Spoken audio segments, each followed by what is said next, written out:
bucket. We're going to dump the mags that you want to use. Have to be in the bucket.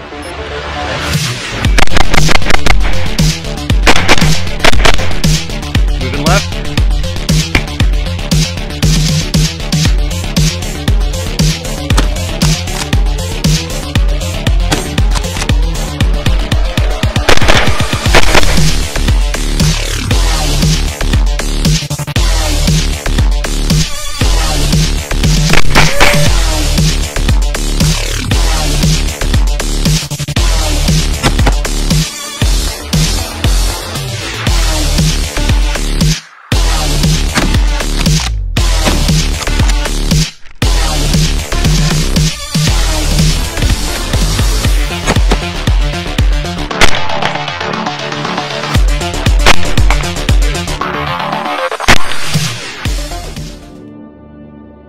Hello and welcome to the after action report for the Mystery Ops Midnight Mayhem, a 2-night, 8-mile, nighttime 2-gun biathlon that took place just outside of San Angelo, Texas. This course was a one-way cross-country event that had 2 divisions, white light and night vision. Competitors were allowed to compete in each division. The course featured 7 scored shooting stages and 1 bonus stage. Like all American-style biathlons, aka run-and-gun events, competitors have to carry everything with them they need to complete the course. There is no resupply on course once you step off. Before we get into the stages, let's go over my loadout. This loadout is what I chose to carry. It is not a required loadout. This event did not have any requirements or restrictions on loadouts other than a few safety-related items. Also, the night vision division was restricted from using white light, obviously.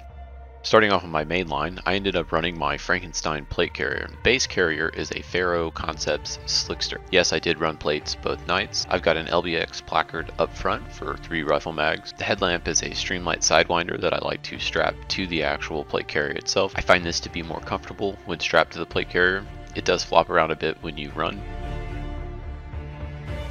In the front admin pocket, I carried a bag of CR123s, a marker, and a notepad. In addition to that, I also had some protein and 2 pistol mags. On the sides, I have 2 defense mechanisms magazine wings, bringing the total rifle up front to 5.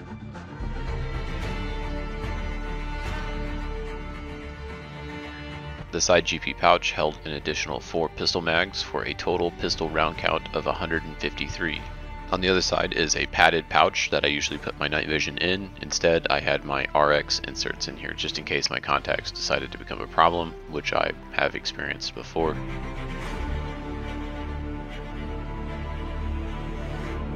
The cummerbund is a Defense Mechanisms hybrid MOLLE elastic and mesh design. It's very comfortable. I really like this cummerbund.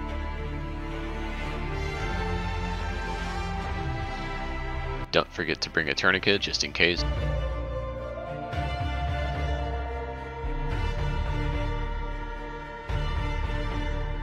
On the back, I have a SKD Pig hydration pouch that has an additional rifle magazine, a complete field toolkit, and 2 liters of water.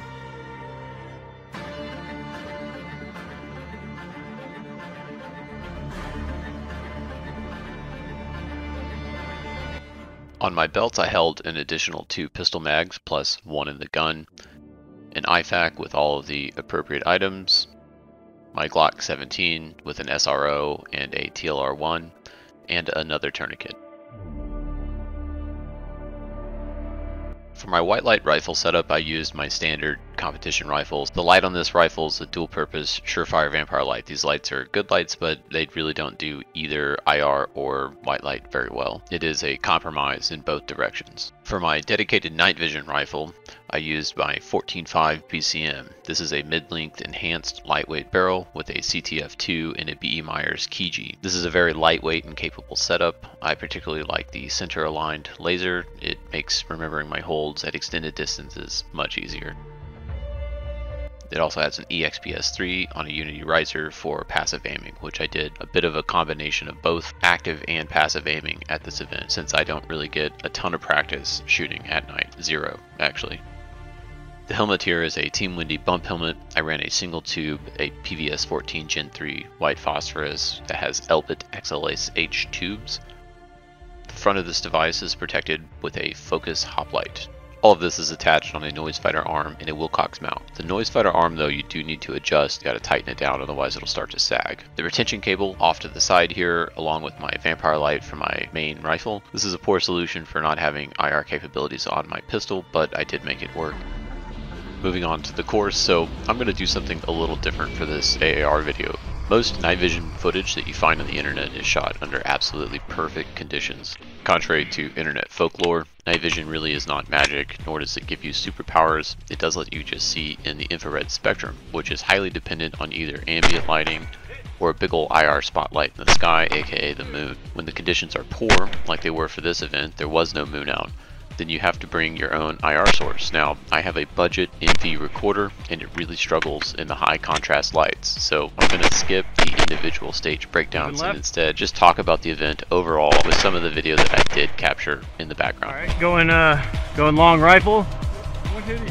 For the course, I stepped off just shy of 1 AM on Friday night for the White Light Division, and shortly after 10 PM on Saturday night for the Night Vision Division. The course was a big loop, like most run and gun courses, and it primarily followed a well-graded gravel road. I found it to be very well lit, with hundreds of micro LED lights along the way. There were a few stages that had you move off of the main run course, which can sometimes be missed by competitors, especially at night. Hell, people miss course markers during the daytime, and so at night it's especially so. I, however, found it to be very well marked, and I did not miss any of the turnoffs. The match director did a great job of explaining this during the safety brief for those who listened. This was a shorts-friendly course, as we thankfully never really got pushed off into the bush.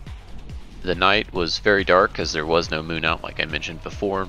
There was some ambient light from San Angelo and some of the surrounding agricultural buildings off on the horizon. On Friday night, it was fairly warm with high humidity and very little breeze. Saturday, it rained during the day and it cooled off a bit, but it was still very high humidity, and the competitors were treated to a very cool light show on the distance, courtesy of a thunderstorm on the horizon. That was very cool to see, especially under night vision. 1 3/4 mags to do it. Yeah, I know, I'm in trouble.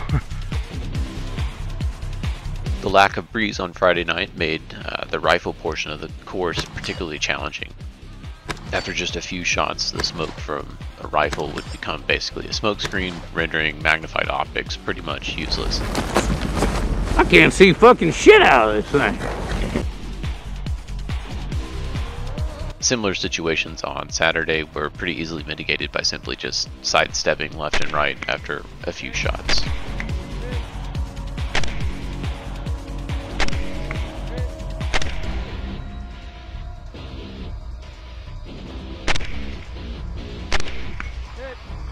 Drop the mag, I'm gonna take one shot. The stages were very well designed with minimal wait time, and they seemed to be focused a bit on psychological special effects to disorient the shooter.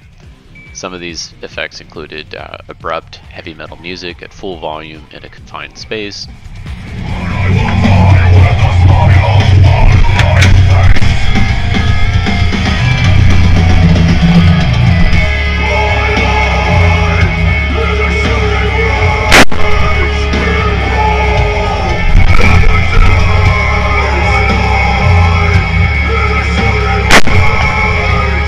Unexpected flares being shot off, flashing lights, and a stunning full-size cardboard cutout of the match director shirtless with a shotgun. The abrupt music in a confined space actually got me so distracted that I actually attempted to engage the first target with a cold rifle.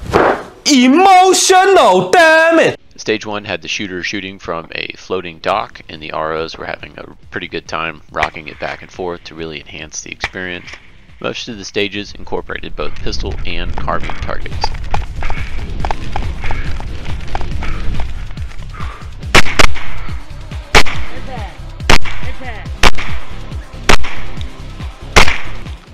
Stage 7 featured a battlefield shotgun pickup with 12 shells, courtesy of the match director himself. This stage also had a spinner, which I failed to spin both nights.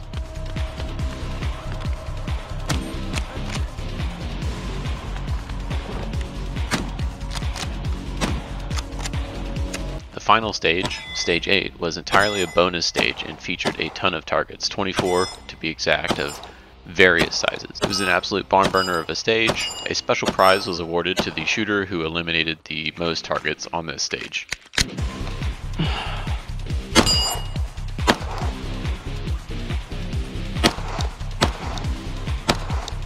The targets themselves were mostly illuminated with uplighting using visible light.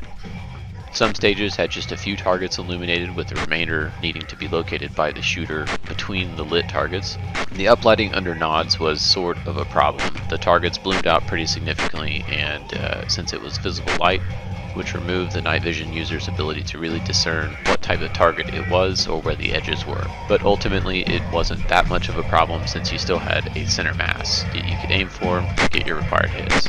Most of the rifle targets were inside of 150 yards, and the pistol targets were inside of 50 yards, perhaps slightly closer. It really is difficult to judge distance at night. There was one target at 450 yards, as revealed by the ROs during the stage brief, which was considered a bonus target. It was not required to complete the stage. If the shooters did manage to get their impacts on that target, you got 30 seconds subtracted from your total shoot time. It took me probably about 25 seconds to get a hit on this target with white light, and I did not even attempt it with night vision. Man, that light behind me is...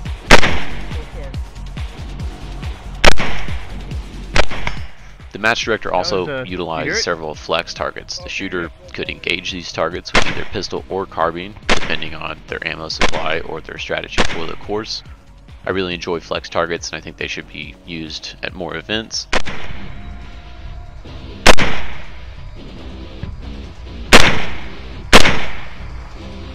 I'm gonna move left a little bit. Got 2 hits and 2 more on the Yep. flanker.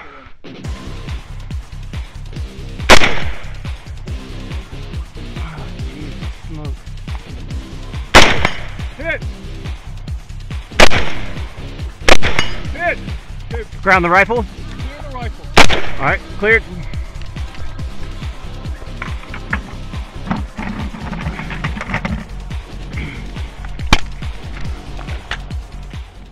Scoring. I really like how Mystery Ops scores their stages. They use a modified time plus methodology. Essentially, if the shooter hits par time, say 3 minutes, and fails to eliminate all of the targets on the stage, the targets that they failed to eliminate added to their stage. Example, stage has, say, 10 targets, the shooter eliminates 7 targets and times out, then they get time plus 3 for their total shoot time. This ensures competitors get a proper ranking and removes the gamer's ability to just skip the high DNF rate stages and move on. It really changes up how a shooter can tackle a stage as well. If you get hung up on a particular target, you could just move on and attempt to eliminate as many of the targets as you can in the hopes of still getting a proper rank. This style of scoring provides competitors with proper feedback and pretty much removes the scenario where dozens of competitors tie for last place on a stage that is particularly difficult. Scoring is done via paper cards, and the competitors carry it with them, and it's duplicated by the range officers on their clipboards at each stage for verification checks at the final scoring process.